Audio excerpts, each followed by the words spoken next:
Hello, good afternoon, good evening, and good morning. Welcome to our last Ask WHO session on COVID-19 this year with Dr. Mike Ryan and Dr. Maria Van Kerkhove.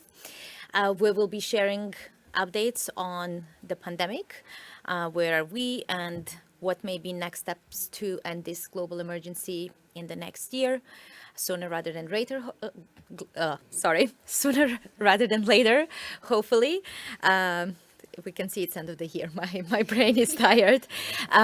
If you are watching us on Twitter, please use the hashtag AskWHO to send your questions. If you're watching us on other platforms, please use the comment section, and I will pass your questions to Mike and Maria. Good afternoon to you. Thanks for your time. We are a little bit late, and we do apologize for that. Thank you for your understanding. We are trying to wrap up a lot of work and respond to over, I think you said, Mike, a few days ago, 53 emergencies. Yeah, 53 graded emergencies. They're the ones that we actually officially grade and respond to as an organization. It doesn't mean there are many more out there.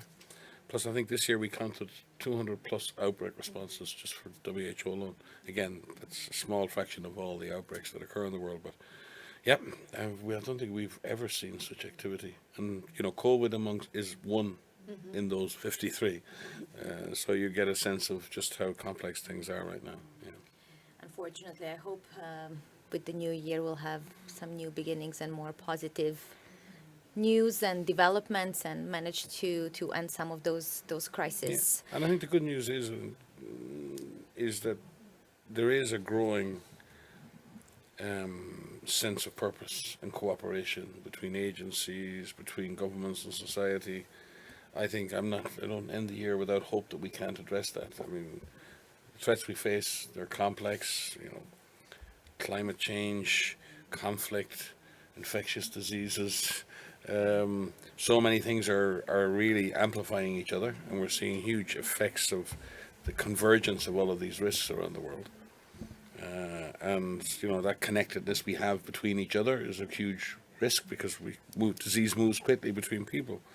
But at the same time, and in opposite, and Maria will speak to this, I'm sure, we also see the huge advantage of how connected we are globally.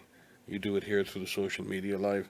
Maria does it, and others in the program, through the platforms we've managed to create online for our experts and partners, building a coalition over the last number of weeks to bring new vaccines against the Sudan virus to Uganda in record time, with a global collaboration of partners who never sat in the same room, from the US to India to the UK, right the way down through the Ministry of Health in Uganda and the Makerere University to build a collaboration that has now vaccines in the field to be used as part of a clinical trial. So I don't end the year feeling overwhelmed by the crises and the emergencies, but yes, stressed by that, but also absolutely invigorated and optimistic that we're actually beginning to build solutions together. We're beginning to build the networks we need. We're beginning to see the financing that we might need through the pandemic fund. We're beginning to see new forms of governance emerge, like a pandemic treaty. We're beginning to see agreements on building a rapid response workforce with the Gates Foundation, with the G7 and others. So I don't end the year pessimistically. Big mountain to climb and a very large rock to push up the hill, but we have a lot more people pushing the rock, and that's good.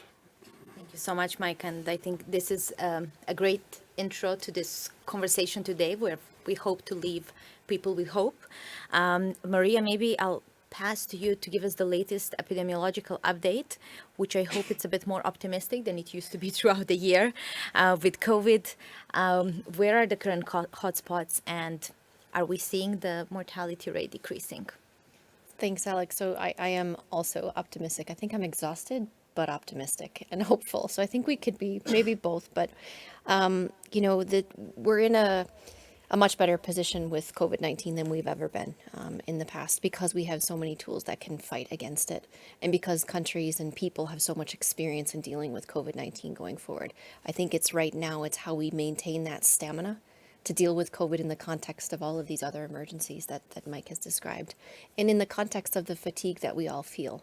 Globally, the virus is circulating quite intensively around the world. We've had, millions of cases reported to us last week alone, around 3.3 million cases reported globally. And there is some variation in terms of that reporting of cases, but case detections and case reporting is really an unreliable indicator of how much this virus is circulating right now.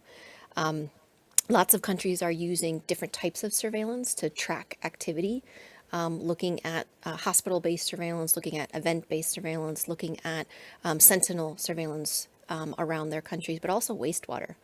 And in some countries where we have good wastewater sampling, there's a suggestion, from that data that some of the cases could be up to 5 times higher right now. So it's circulating quite rampantly around the world. The better indicator right now for us is looking at hospitalizations, looking at capacities and how many people are requiring intensive care and how many people are dying from COVID-19. And that has reduced over time. We call this a decoupling. So we are seeing intense circulation of the virus and people getting infected, but those people are not developing severe disease and needing hospitalization and dying. And that's a very good thing. We do have to be cautious about this because between 8 and 10,000 people die every week. And these are people, that can be saved. And so for us, we feel that there's more work to be done to reduce that mortality. So we're in a better position. I mean, at the peak, we had, I think it was around 23 million cases reported in a week. And we had, 50,000 deaths in a week, something like that. And now it's less than 10,000. That's still too high. And we need to see better management of this as a disease. And so on the positive side, on the upside of this, we have diagnostic tests that work against Omicron and the sublineages that are circulating. We have antivirals that are not accessible everywhere, but they work at preventing people who are infected from developing severe disease. And we have so many safe and effective COVID-19 vaccines that prevent people from dying. So right now, we have to tailor and adjust the response for COVID-19 to manage this as a disease in the context of other respiratory diseases that are circulating, like flu and RSV, but also in the context of other emergencies that countries face: war, drought, famine, displacement, etc. And we can do that. So that's the hope that we see. And it is possible that in 2023, we can end this emergency everywhere. So we're in a very different situation than we were in the beginning of this pandemic. So we're hopeful for that. We just have to keep it up. We have to keep it up. We have to right size this response. We have to adjust and have that flexibility to scale up and scale down. And I think for me, that's kind of the biggest concern right now, the elasticity within the system to scale up and down, just because systems are so overwhelmed from COVID, but also from other crises that they face. So this is what we're doing with our member states to work on to make sure that surveillance remains strong, to be able to track the known variants and detect any new ones, and to increase that population level immunity from vaccination around the world. We've got some critical targets we haven't reached yet, and that remains our focus. 100% of vaccinating at-risk people, over 60 immunocompromised, people with underlying conditions, frontline workers. So if you are out there and you are recommended to get another dose, please get that additional dose because the virus is here to stay and these vaccines are working really well. Thank you so much, Maria. And you said that there are millions of cases that we are getting reported in different surveillance ways. Where are the hotspots at the moment? Yeah, so sorry I didn't answer that part of the question. So we have, again, it's difficult to track for the cases because these case numbers are not very reliable, but we do see increases in case reports in the Americas and also in the Western Pacific region. And we do see increases in deaths in Africa, in the Americas, and in the Western Pacific. So we're trying to look more at burden. We're trying to look more at the changes in hospitalization, where hospitalization is increasing. But in a number of countries, even across Europe where we're sitting right now, case numbers are increasing. And I think all of us, know somebody who is sick right now, maybe not necessarily with COVID-19, maybe with influenza, maybe with RSV, maybe with something else. But we're in the winter temperate zone in the northern hemisphere. We're in that typical flu season. And so people are mixing and these viruses take advantage of that. So there's a lot of hot spots right now. It's difficult, again, for me to kind of say where it's the hottest, but the virus is circulating almost unchecked at the moment. Thank you, Maria. I think I'll come back to that. What are all the viruses circulating now? Because we're already getting questions from few viewers. And the first from Carol and Lucas. Are we still in the pandemic? So maybe we can clarify that. Mike, would you maybe like to take that? Okay. Yes, we are, and we will remain so for a little while more, at least. And I think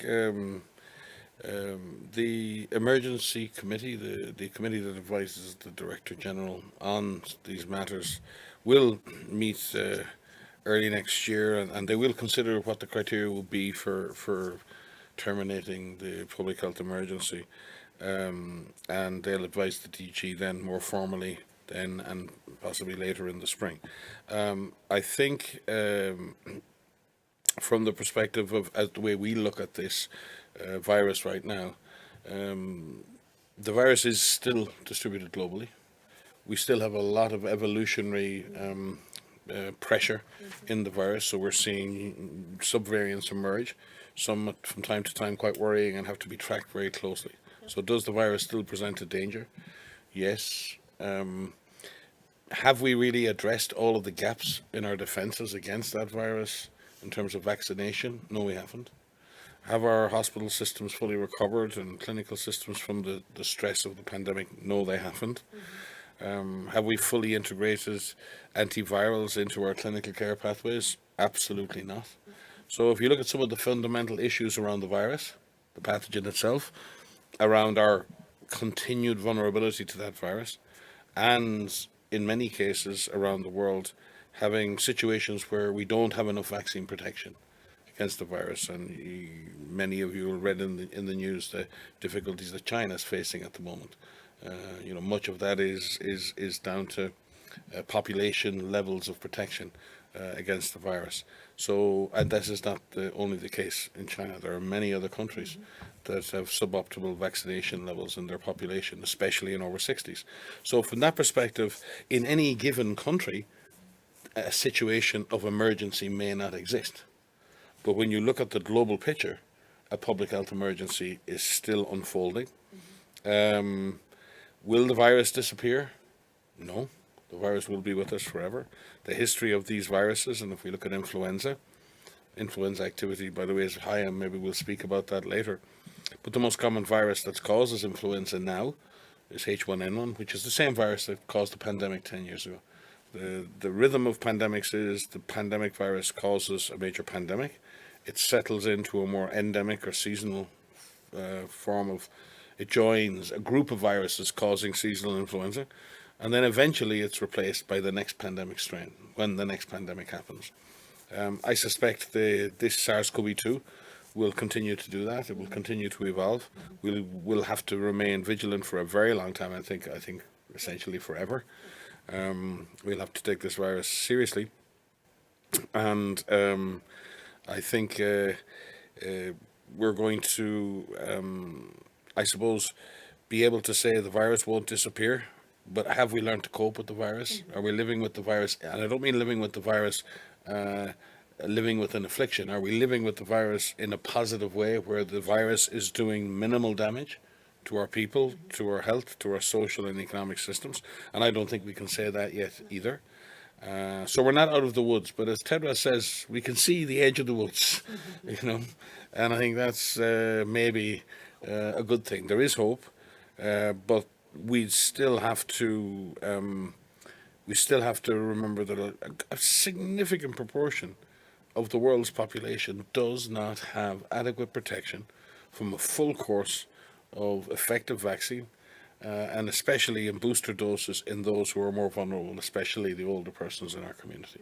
And until I can answer that question quite honestly with a yes, I will always be careful about considering that the emergency phase of this pandemic is over. I hope next year, and I think Tedros said that yesterday in the press conference, that it was his hope that next year we would be in that situation. So no, we're not there. Sorry for the long answer, because every answer is obviously qualified with some caveats. Maria, you may have some extra to add to that. I do have It's an important question. It's a great question, because I think, you can have both. You can be hopeful that we're seeing the end, but we can also say there's more work to be done. You've always heard us say vaccines and not vaccines only, but vaccines are really incredibly important as we go forward. We have some statistics here on looking at the coverage of vaccination, and 13 billion doses of vaccines have been administered to date, which is incredible, an incredible feat. But if you look at the breakdown of where those vaccines have been used, they have not been used equitably around the world, of course. And 30% of the world still has not received a single dose.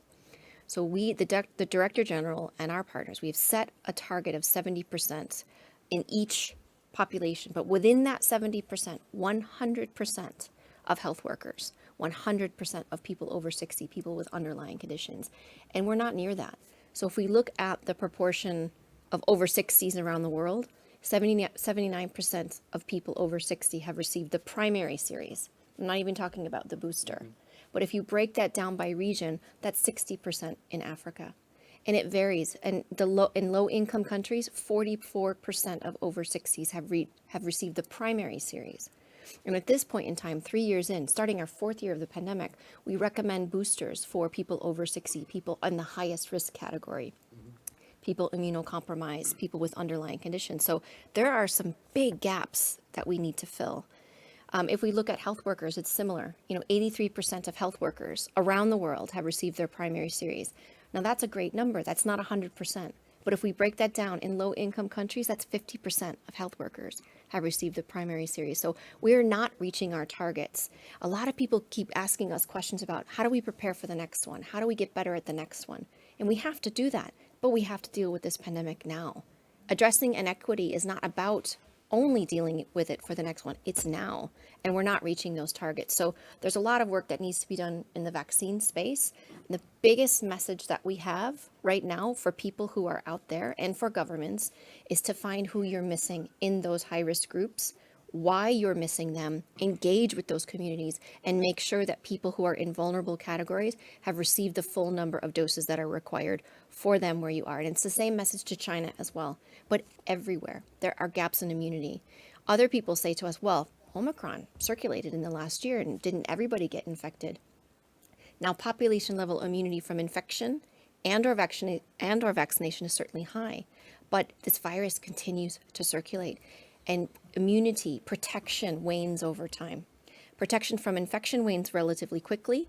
It stays relatively robust for severe disease and death, but we need these additional doses. And this is something that's going to be part of our lives. We will get better at learning more about how well these vaccines continue to work, and they do work incredibly well, but we will need additional doses going forward. So if you are over 60, if you have underlying conditions, where you live, please see what is recommended for you and get that additional dose. Don't wait, because the virus is circulating, as we said. And you can get infected and reinfected. So please, that's one of the key messages that we have right now. And we may get better vaccines in the third generation. We're kind of into a second generation of vaccines now with, bivalent or vaccines that contain different antigens. But, optimizing the vaccine we'll ultimately use in the long term may involve a vaccine that provides broader protection or longer protection. So that's where the world should be aiming for. We have the same challenge in influenza, and we've never solved the problem. Influenza vaccines tend to provide fairly narrow protection for a relatively short period of time. That's why we all have to go out and get our flu vaccines every winter. And I'd add to what Maria said, get flu vaccine too, okay? If you're in a vulnerable group, because they're the two things that you can really do to protect yourself. Get your flu vaccine, get your COVID vaccination, and you'll be good. So I do think there's a lot more innovation that will happen, but we may be in a situation, particularly in older and vulnerable age groups, that there may have to be vaccination on a yearly basis, or maybe more frequently. We don't know, with potentially more with composition of the vaccine containing more recent variants. But based on a primary vaccination with the ancestral strain, so that you've got that base immunity, whether that's natural immunity from exposure or from the vaccine, and then the boosters are adapted to the circulating variants or subvariants. And the more we can make those things match, we have all of the mechanisms in place. We have the surveillance system in place. We're integrating a lot of the surveillance at the moment between influenza, RSV, and SARS-CoV-2, and that's important that we start to bring this respiratory virus surveillance together and expand it so that we have multi-disease surveillance based on the syndrome, the respiratory disease that everyone gets. We have to really start to bring COVID response into the normal health programs, so that COVID vaccination becomes part of your normal visit to your family practitioner, becomes part of the normal process, where triage and management of people with suspected COVID happens in the emergency room, but the person is also looking for flu. So if there's a flu diagnosis, you may get an antiviral for COVID-19, but the antiviral for flu is different. And therefore, the choice made on which antiviral you get is very important. So being able to do that, not as part of a special program, but to do that as part of the normal activity. And this is one of the things that's very hard to do in emergency management, is shifting from emergency mode into program mode and reintegrating all of these services, diagnostic services, treatment services, referral services, vaccination services, and reintegrating them into the normal system. And not all countries have got there yet.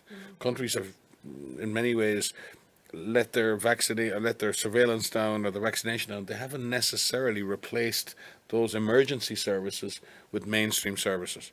And people are struggling sometimes to find a vaccine, struggling to find a diagnosis or a test, struggling to find out who's got the antivirals. And I find there are too many people chasing around in the system looking for these services because our health systems haven't adjusted to provide those services as part of the normal package. And I think that's a big adjustment health services are going through at the moment. So that's something governments need to focus on as well. Not just vaccinating everyone, but mainstreaming and bringing and integrating COVID functions into respiratory virus management and respiratory virus disease management into the broader health system approach. Because we're seeing huge rates of influenza right now at the moment. We've seen over the last couple of months a big rise in RSV infections. And in some senses, we're a bit lucky because the RSV mini season came certainly before we start to see the flu. But flu is a little early year, and these things are sort of, it's a bit of a crapshoot in the sense that the viruses are doing this. They haven't coalesced this year so far. We haven't seen the peak of RSV occur at the peak of flu, at the peak of COVID. And something we had worried about before, Maria, and we said it on this forum. But that hasn't happened as yet. But there's still a good bit of the winter to go, so we need to be very careful. But the geographic spread and the intensity of influenza now is quite high, and there are countries in Europe that are 40% above their expected rate at the moment for influenza. So there's a mixture of disease going on, and I think anyone out there who's getting on a bus or goes into a coffee shop or bar, the number of people who are hacking and coughing and sneezing, I mean, it's a significant amount, right? So we're all exposed to that, but I still wear my mask on the bus and try to keep myself safe. Thank you. You did answer that question that few people are asking, why everyone around seems to be sick.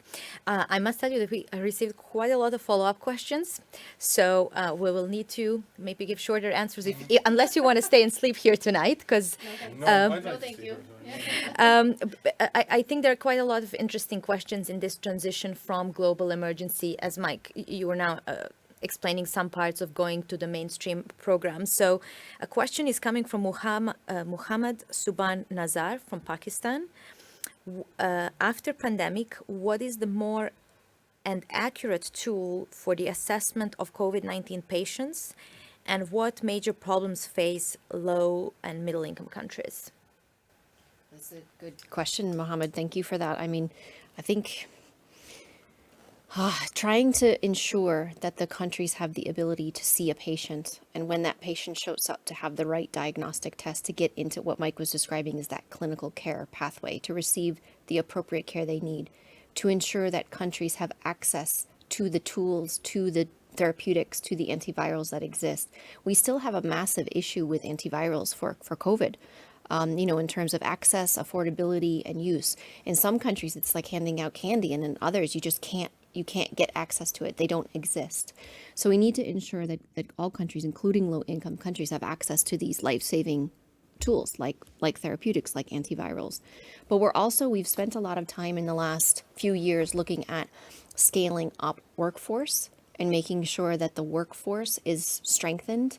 The workforce has been decimated, in the last couple of years with just the sheer amount, the sheer volume of patients that they've dealt with, the struggles that they have gone to as humans, as people, the pressure that they have been under, making sure that the workforce is strengthened and trained. They have appropriate personal protective equipment in country, that they're trained to use them appropriately, that we have therapeutics in country, that we have health systems and we have hospital facilities that have better ventilation, etc. All of that is part of that going forward.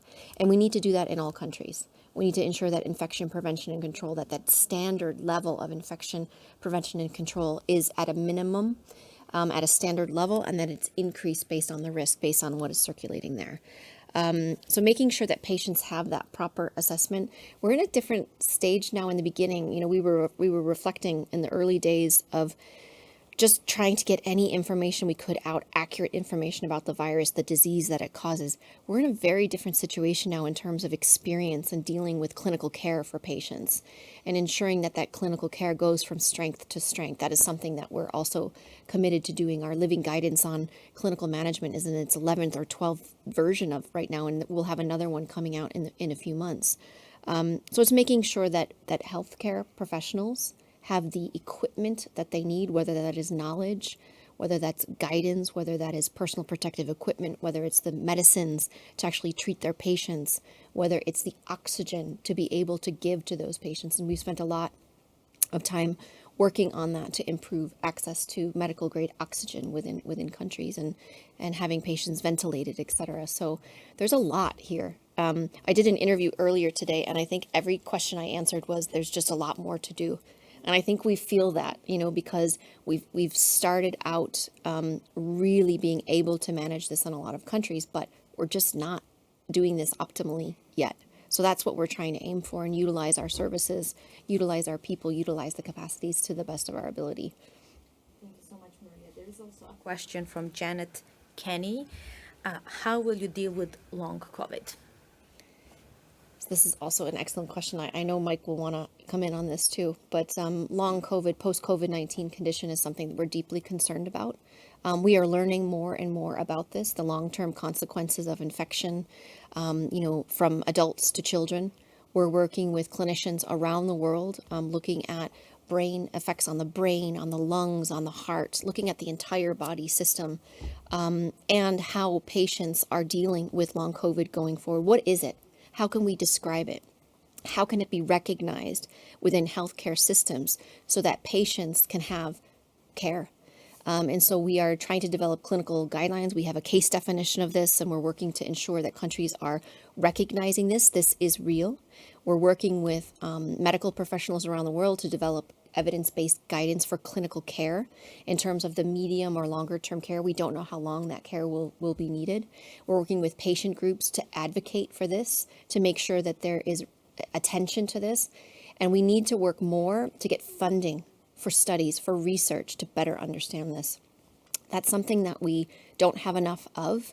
And if you're a funder out there watching this, this is what we need, is to be able to study this appropriately and have studies set up in not just high-income countries, but in low-income countries to study this going forward. So for us, this is a priority, and we need this to be a priority of governments as well, to ensure that they have a plan and that this plan is resourced, financed for the longer term.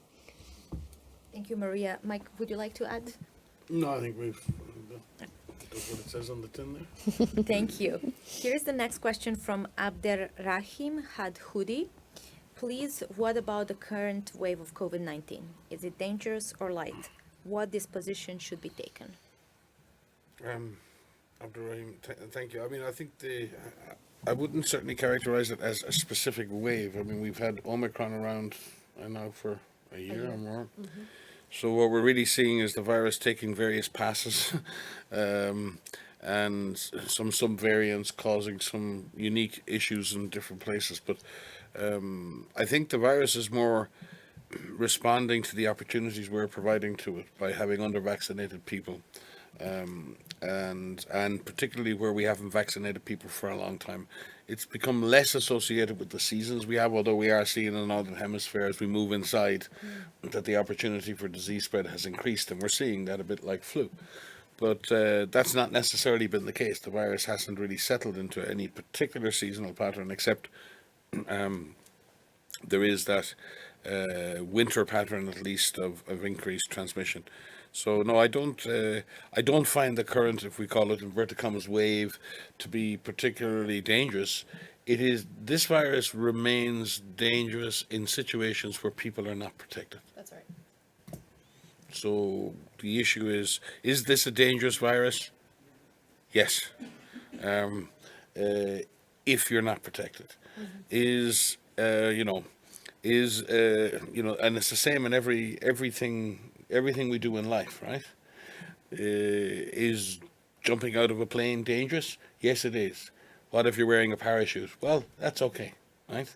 So the reality is that a given act may appear safe or dangerous, less to do with the act itself and more to do with the precautions you take to make yourself safe. And sometimes we're looking at the virus as to what the virus is doing, what the virus is changing, and that worries us and it scares us, and we focus less on what we should be doing about the virus. At the beginning, that was understandable because we didn't have the countermeasures. So we had to fight the virus head on. We had to try and suppress the transmission. We had to put people in home. People had to isolate. We had contacts not being able to go to work or school because we had to try and stop the virus by whatever means we could to protect our health system.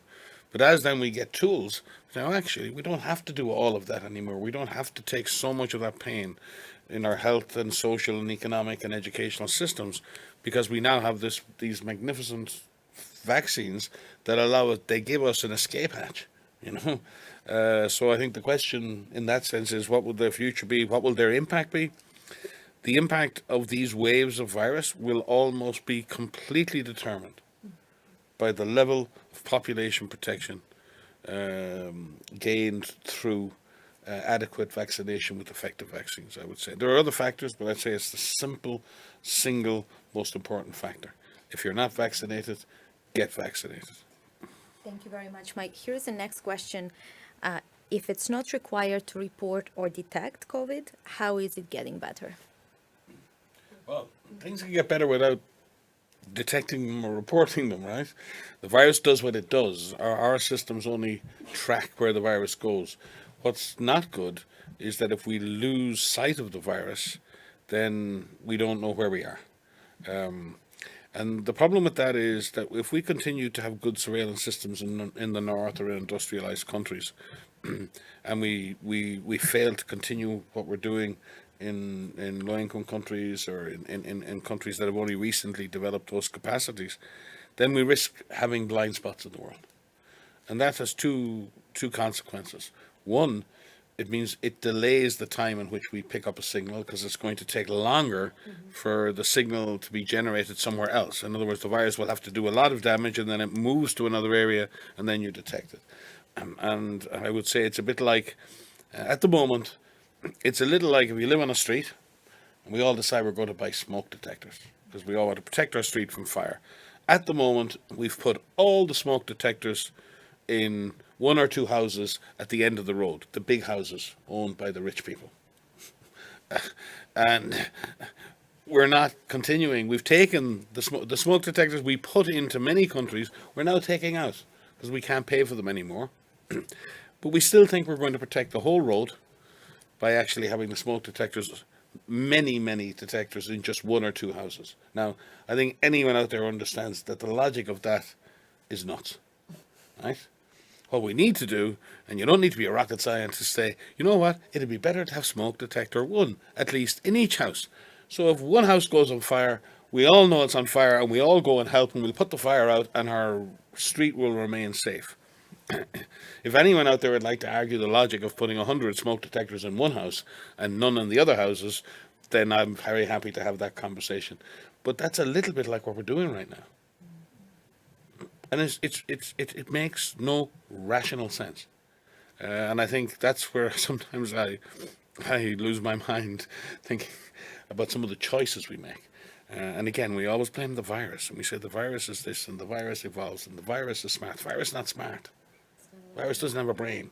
And I just wonder sometimes, do we have a brain? Because some of the choices we make are quite silly in how we place. Surveillance is a choice. We decide we want to detect something because we think it's important. We decide where we want to detect it. We decide when we want to detect it. And we put in place the systems that allow us to do that. At the moment, we're allowing too much of our surveillance architecture to wither and to fall away. And that may come back and bite us next year. That may come back and really hurt us next year. I think it will. I mean, I really think it will, because at the moment we have Omicron, which is dominant, but there are 500 sublineages that are circulating. The virus is circulating unchecked. We don't need to detect all cases. People are in a position, and many individuals are very lucky enough to have self-tests. They can do a test, they know what to do. If I'm infected, I'm going to isolate, I'll protect my family. I may not go visit that vulnerable individual. That doesn't necessarily have to be recorded. But what we do need to know is what is circulating out there. So we need to have some eyes around the world on this. And as Mike says, you can't have those eyes and those smoke detectors in only 1 or 2 or 4 countries. And right now, our geographic representation of sequencing around the world is diminished. And with 500 sublineages, we have a handful of them that are more concerning than others in terms of their properties, but they're all Omicron in the sense where they're all highly transmissible. They all have some element of immune escape. They all have the same level of severity. And if we don't use these tools, Omicron kills. That narrative that when Omicron was first detected, that it was mild, killed. In some countries, Omicron killed more people than Delta did. And that is just tragic. I mean, it's beyond tragic and infuriating to us here when that could have been prevented in many respects. But I think what we need to do, if we don't have surveillance improved, and again, it's just better geographic representation on this. It's making sure that we can see what is circulating out there, focusing on vulnerable populations, looking at making sure that we're tracking burden, hospitalizations, ICUs, and we can look at known variants and detect new ones. We have recombinants out there. We have very little surveillance on animals. We can go on and on and on about surveillance. I could, and I will stop. But I think this will bite us. I don't think we can say it may. I think it will, because SARS-CoV-2 has not settled into a niche. It has not settled down into a predictable pattern. We know it will continue to evolve. We're making some educated guesses with the smartest people on the planet. I mean, our technical advisory group for virus evolution met last week, and it was just absolutely fascinating to listen to the discussion and how challenging this is with the best minds in the world. Sequencing has dropped 90% from the beginning of this year. 90%. And not only that, the number of countries that are providing sequences has dropped drastically. That's more concerning, not just number. It's not about more. It's not more. It's about having intelligent sequencing around the world so that the best minds in the world can discuss this. And so we're in a different phase. Omicron changed the game, completely changed the game. But we can make some guesses about what we might think will happen to this virus. But we as an organization and governments have to plan in scenarios. More transmissible, more immune escape. Will there be more severity or less severity? That we don't know. And this notion that it will only become more mild is false. It could, and we hope so, but that's not a guarantee. Our tools work at minimizing the impact. So the virus, we're better at dealing with it. So if you are infected with Omicron and you are vaccinated, if you have antivirals, your likelihood of dying is drastically reduced than if you are not vaccinated and if you don't have access to that antiviral. So surveillance has to improve. Maria, we have few good follow-up questions on these both points of equity and virus evolution. So maybe Maria, on virus evolution from Eva Vigerust. I apologize, I don't think I pronounced that well, because she's asking about what about gamma variant in Brazil? Gamma variant in Brazil from before. So of the sequences that had been circulating, that are currently circulating around the world, almost all of them are Omicron. Omicron has replaced other circulating variants of concern. Now, again, we don't have eyes and ears. I like to say eyes and ears around the world on everything that is circulating, but Omicron really replaced Delta, which replaced the other variants of concern. But there could be remnants of some of these other variants circulating around, and that's why we need to have good sequencing around. Brazil was really fantastic in terms of their ability to detect gamma, to be able to work with us to assess this, to look at that. And again, we're grateful for partners in all countries that are doing this and willing to share this information with us faster than any tweet that's even out there. This is pretty incredible. But we need a better assessment. Right now, most of the variants, almost 98% or something, are Omicron. The other ones are not yet assessed. Thank you. Joint question on virus evolution and equity. With the continuous evolution of COVID variants like XBB, BQ, BF, how will the latest bivalent COVID boosters make a difference and sufficiently bridge the difference? Wouldn't there still be challenges with equity, given developed countries get it first and the rest much, much later? Would use of the original vaccines as boosters continue to be sufficient in keeping mortality from the latest variants low? A lot of questions there. But clearly having a booster dose, even with an ancestral strain of vaccine, continues to give you a large amount of protection against any of the circulating strains. But certainly using a Omicron-specific booster on the face of it looks like it's a better option. But we don't have clinical trial data on that. We have some observational data that supports that, but we don't have that hardcore clinical trial data that says it's absolutely better. But it looks like that if you get a booster in an area where Omicron is the circulating strain and you get a booster that contains Omicron, then you tend to preserve that protection against hospitalization and death more effectively than not. So that's I think on that. But the reality is, if someone comes today and offers me a booster and thinks I need it, and they say this is what we got, I'll take it, because any booster is better than no booster if I'm in a vulnerable age group, right? That's for sure. So if you're offered a booster, take it. There is an issue here again on equity. There is an issue on a second round of inequity, where countries find it hard to access those boosters that may have be bivalent or have these more recent strains involved. There's also an issue on the demand side, in that in many countries, as people struggle with lives and livelihoods and paying for things, that the demand for those boosters may not be there as well. So there's both an issue of having strong demand from all countries. So governments are going out there, accessing the market to try and have those vaccines, and then being able to continue to access those vaccines at a fair price. And that's a big issue. It's not necessarily that there has to be a continued global mechanism through the ACT Accelerator or others to provide vaccines. The question is, are we in a situation where the pricing of such vaccines, companies have made their money. These vaccines are now produced in very large scale production facilities. Have the prices adjusted to that? Have the prices come down to a point where countries can have cheap, easy and equitable access to those supplies? I think there's plenty supply. I think the demand is weak in certain places, and I think countries struggle to justify the cost of doing that against the cost of doing other things, like catching their kids up on measles vaccine, or re-engaging their community health workers to provide antenatal services to pregnant women. A lot of countries' health systems have suffered, so many countries are facing trade-offs, and even if the vaccines are relatively cheaper than they were before, it's still a lot of money compared to the other things you could do with that money at country level. And that's another inequity. So we're really, in some senses, passing this back into the existing inequities in healthcare access and healthcare delivery that are systematic, structural in our health systems, structural and economic systems. So yes, is there going to be continued equity associated with COVID vaccination? Absolutely, because our health systems are set up extremely unfairly. And access to healthcare and access to preventive care and access to curative care around the world is probably one of the most inequitably distributed resources in the world. So it's not a surprise that vaccines follow the same track. It's just more obvious, it's more acute, it's more horrific, it's more precise. The inequity can be measured down to the last vaccine.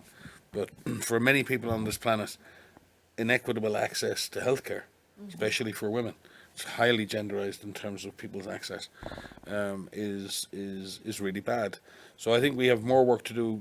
I think as we move forward, we really have to bring back the focus on health equity, not just on vaccine equity, and on really fighting for health systems that deliver for all their citizens in every country, where people can access healthcare without having to pay out-of-pocket payments, without having to put their hands in their pockets and take precious money that's there to educate their kids and expend half of their future on getting one treatment to save one family member, and the dilemma of doing that, knowing by doing that my kid's not going to secondary school, or by doing that I can't open a business that will allow me to pay for my kids' further education. These are the choices people are making every day, because the out-of-pocket expenses associated with healthcare are terrible. So I do think it's linked to the bigger agenda, Alex, of us all becoming and being the activists we need to be to drive health justice, because we need to fight for that justice, because it is an issue of social justice.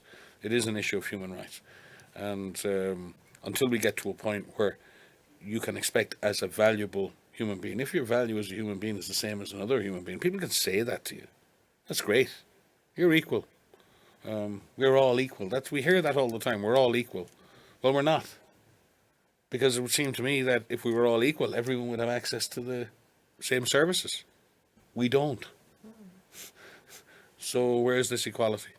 This elusive equality? Now, maybe we don't all have to be equal and own sports cars, but at the level of health and education, we need to be equal. Or else we say one life is more valuable than the other. And I just fundamentally do not accept that. And I think all of you out there, all of us need to work together to keep flying that flag, not just for COVID equity, but for health equity in general.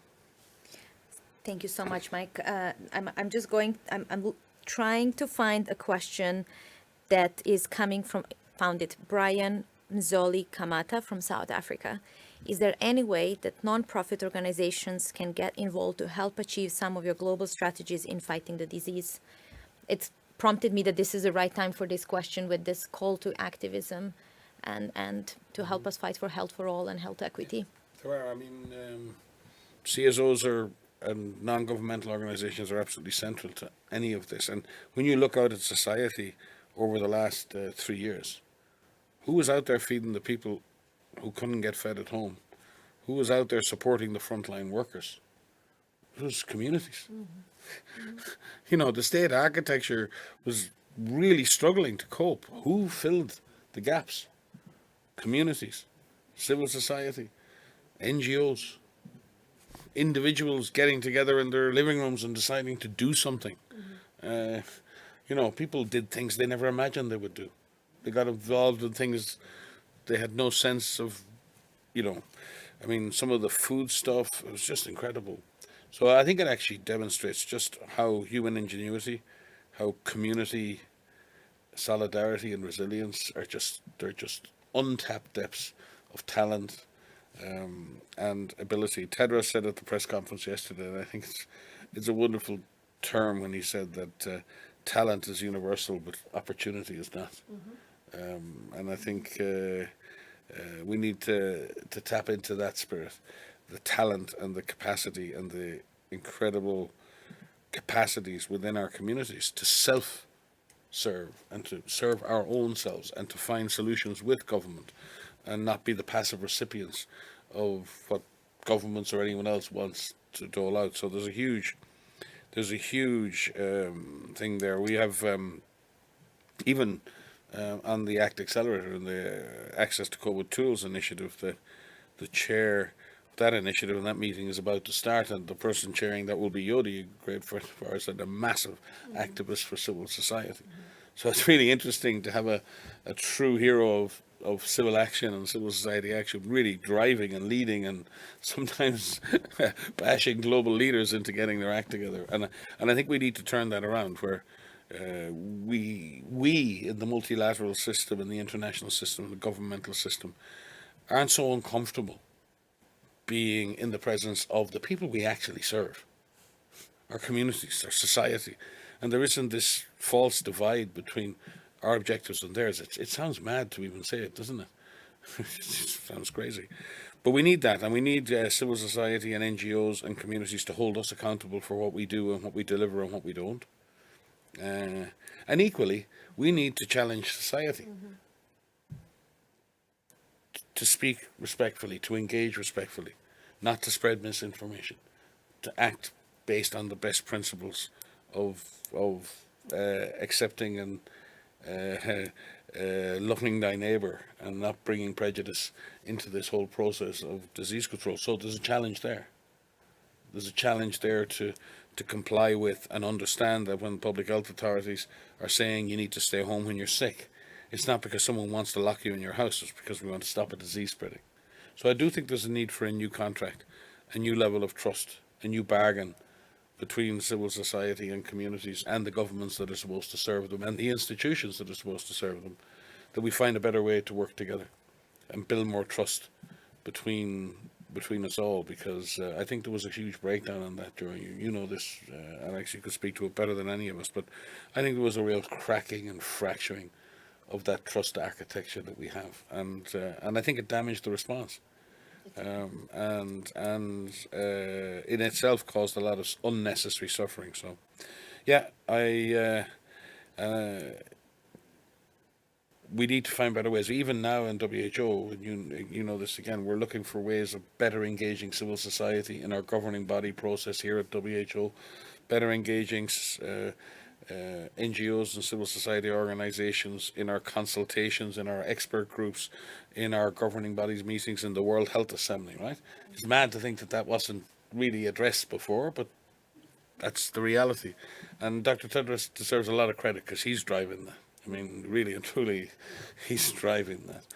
And I think WHO in that sense is transforming, not as a sort of a managerial entity, that's happening anyway, but culturally transforming the way we engage with communities and with society. You're doing that through social media, through youth, through many other things. It's not just old fogies like me in the technical programs. So it's been driven and led by all of you, not by me. But yeah, I think there's a real future for a different relationship. Yeah. Thank you, Mike. And I think maybe and the next year we can, there were questions some about lessons on misinformation and anti-vax movements, etc. But I think that can be a whole different conversation or a separate conversation as we are running out of time.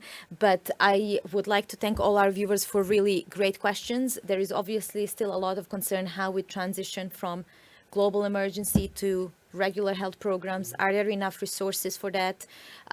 How to deal with long COVID, for people to catch up with vaccination. So maybe we go back to the message of hope, as there are tools, they need to be equitably distributed. We are doing our best to improve that, not just for COVID, but for all other issues. What is your advice for the end of the year? What is the part each of us as individuals can do to, if you're planning to travel together, to celebrate, but still to stay safe? Just have great holidays. I said it to my own staff yesterday. We had a little get together to celebrate the end of the year. First time in 3 years we've been together as a group in one place. I think we all need to go. I said it to them, and I'll do it myself. To them, to go find someone who in the last 3 years made their life easier, did something that changed the game for them, so personally or professionally. Because I think we have an awful lot to be grateful for, and many of us have been helped through this process, sometimes by the unseen heroes. So the advice I give people is just, have a great holidays, but also, if everyone went and just said thank you to one person who made a difference in the last 3 years to their life, to their family, a health worker, someone working in a food bank, someone working on a helpline, someone who just stopped and knocked on the door of an older person and had a conversation through the window. If everyone said thank you for that, then we might have a happier Christmas, I mean, wholeheartedly agree. I think it is a time for celebration at the end of this year. I mean, I think we all need to feel that connection with our loved ones. We need to take that time. I think we need to be kind to ourselves, and just give ourselves a little bit of a break. Look out for our mental health, look out for our physical health. Take the time that we have and really enjoy. Do it as safely as possible, as safely as possible if you're traveling, if you're with loved ones, especially if you're with vulnerable people, because every single life is precious. And that's what we're working for. That's why we're here at the World Health Organization. There's no other reason. And we have had opportunities that maybe people out there that haven't. I think about that quite often. The position that I sit in here is a privileged one. And I don't take that for granted. I am grateful for this opportunity. And I feel the weight of it.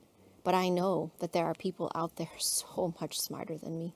So much smarter than that could be sitting here. But I have had different opportunities. So create opportunities for others. Be kind to one another. It's a difficult time for many people towards the end of this year. And there's a lot of trauma and grief that we have. So look out for each other. Enjoy the holidays, whatever you celebrate. We wish you here a very, very happy holidays and a very happy new year. And we look forward to seeing you again in 2023. I almost said 2024. Oh my goodness. In 2023. Thanks to both of you, and thanks to all the viewers watching us from the US, UK, Senegal, Canada, Ireland, Morocco, Saudi Arabia, Mauritania, Chad, Rwanda, Uganda, Switzerland, Ethiopia, Burkina Faso, Pakistan, Mali, and many others. Thanks so much for your time. Enjoy the holiday season. Thank you for your time with us throughout the whole year. Goodbye.